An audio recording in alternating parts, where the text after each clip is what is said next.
ராதே கிருஷ்ணா. பகவான் ஸ்ரீ கிருஷ்ணர் பவுண்டரகனையும் காசிராஜனையும் எதுக்காக வதம் பண்ணினார், எப்படி வதம் பண்ணினார், சுதக்ஷணன் எப்படி அழிஞ்சான்கிறதையெல்லாம் சுக மகர்ஷி சொல்ல கேட்டோம். தொடர்ந்து பரீட்சித் கேட்கிறார். மகரிஷி, அற்புதமான திருவிளையாடல்கள் புரிகிறவர் பகவான் பலராமன். அவரோட ஒவ்வொரு செயலுமே உலகத்தவருக்கு ஒரு எடுத்துக்காட்டு. அவரோ பேராற்றல் கொண்டவர், அத்தனையும் அறிஞ்சவர். அவர் வேற ஏதேனும் திருவிளையாடல்கள் புரிஞ்சிருந்தா அதையும் கேட்க விரும்புகிறேன். பரீட்சித், நரகாசுரனோட நண்பர்களில் ஒருத்தன் த்விவிதன், ஒரு வானரன், சுக்ரீவனோட அமைச்சன், பெரும் வீரன். தன்னோட நண்பன் நரகாசுரனோட அழிவுக்கு பழித்தீர்க்க நினைச்சு நகரம், கிராமம், சேரிகள் மற்றும் இடைச்சேரிகள் அத்தனையும் தீயிட்டு கொளுத்தி ராஜ்யத்தில் குழப்பத்தை உண்டாக்கினான்.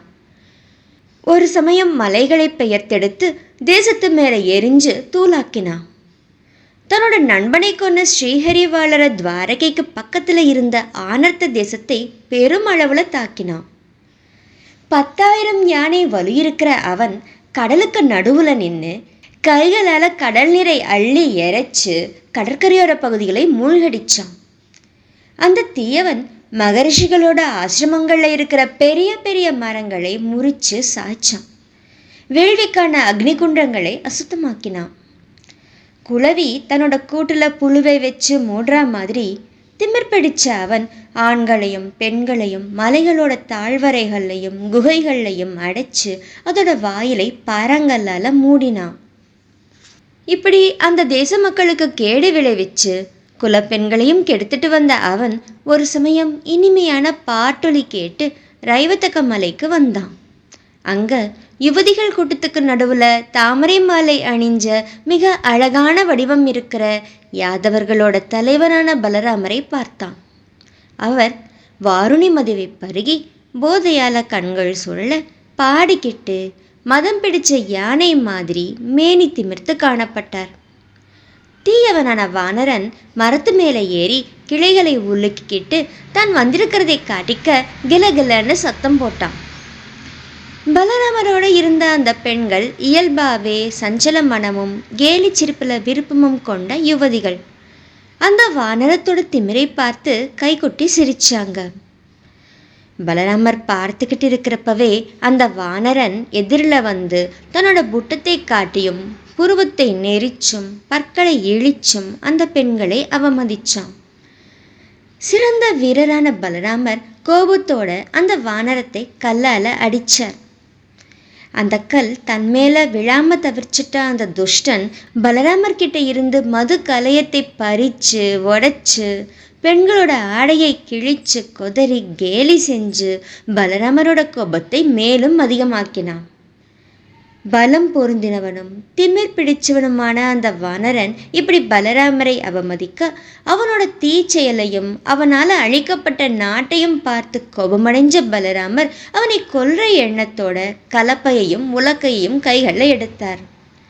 வீரனான த்விவிதனும் ஆச்சா மரத்தை கையால் பெயர்த்தெடுத்துக்கிட்டு ஓடி வந்து பலராமரோட தலையில வேகமா அடிச்சான். அசையாம நின்ன பலசாலியான பலராமர் தன் மேலே விழற மரத்தை கையால் பிடிச்சு சுனந்தம்ங்கிற உலக்கையால் அந்த வானரனை அடித்தார்.